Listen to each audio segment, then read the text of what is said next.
जय श्री झूलेलाल। सिंधी समाचार राजस्थान में तव्हांजो स्वागत है। अॼु जो विषय थोड़ो गंभीर है। अॼु जो विषय थोड़ो विचार करण हेतु है कि पाण खे विचार करणो पवंदो कि पंहिंजा जेके ॿार आहिनि, पंहिंजूं जेके न्याणियूं आहिनि, न्याणी कंहिंजी बि हुजे, तव्हांजी न्याणी हुजे या असांजी न्याणी हुजे, किथे भी पढ़न थी वञे, के नौकरी ते थी वञे, के देश में थी रहे, का विदेश में थी रहे, कई बार पाण सोशल मीडिया ते बर्बर अत्याचार ॾिसूं पिया। पंहिंजी न्याणी सां जेको थिए पियो, को कुझु पियो करे, को कुझु पियो थिए, केतिरो न उन्हनि सां अत्याचार ऐं ग़लति व्यवहार पियो थिए।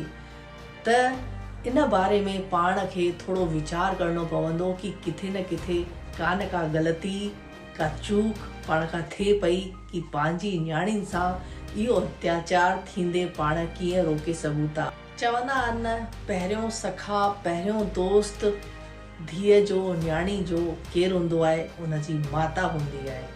अगरि न्याणी जा, पंहिंजी धीअ जा माता सां संबंध जॾहिं मधुर हूंदा त उहा न्याणी पंहिंजी माता खे सभु ॻाल्हि कंदी कि मां हिते रहां थी, हिन सां गॾु रहां थी, ही मुंहिंजो दोस्त आहे, मां हिन सां गॾु घुमण थी वञा, मां ही पई करां, मां हू पई करां।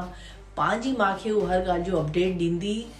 पर अगरि उहो अपडेट हू तॾहिं ॾींदी जॾहिं हुनजा संबंध पंहिंजी माता सां मधुर हूंदा, जॾहिं हुनजा संबंध पंहिंजी माता पिता खां उहा मधुर रखंदी, त उहा हिकु हिकु ॻाल्हि पंहिंजे माता खां, पंहिंजे पिता खे ॿुधाईंदी कि मां हिन अवस्था ते गुज़रा पई, मुंहिंजे मन में ही पियो हले, मूंसां दोस्त ही पियो करे।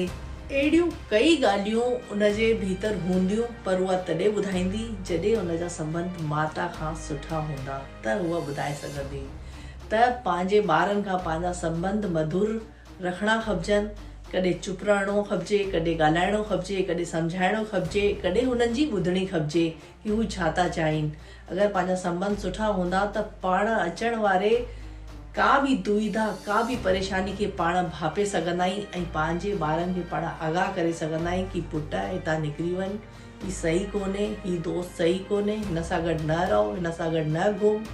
पर ही तॾहिं थींदो जॾहिं पंहिंजा संबंध पंहिंजी न्याणियुनि सां, पंहिंजी धीअ सां सुठा हूंदा, हू ॿाहिरि हूंदी, त पाण खे उन्हनि सां गॾु इहे संबंध सुठा रखणा।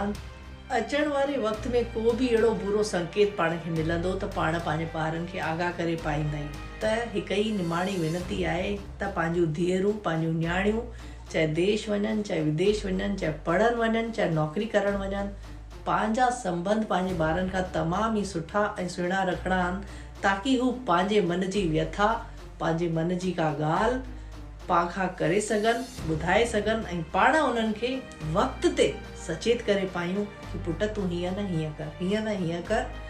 इहे सोशल मीडिया ते पाण आम ॾिसूं पिया कि न्याणियुनि सां छा पियो थिए, त पाण उन्हनि खे सम्झाए पायूं, रोके पायूं, सिखाए पायूं कि पुट तूं हीअं कर। त इहा संबंध माता खे पंहिंजी न्याणी सां, पंहिंजी धीअ सां तमामु ई सुठा ऐं सुहिणा रखणा आहिनि। जय श्री झूलेलाल।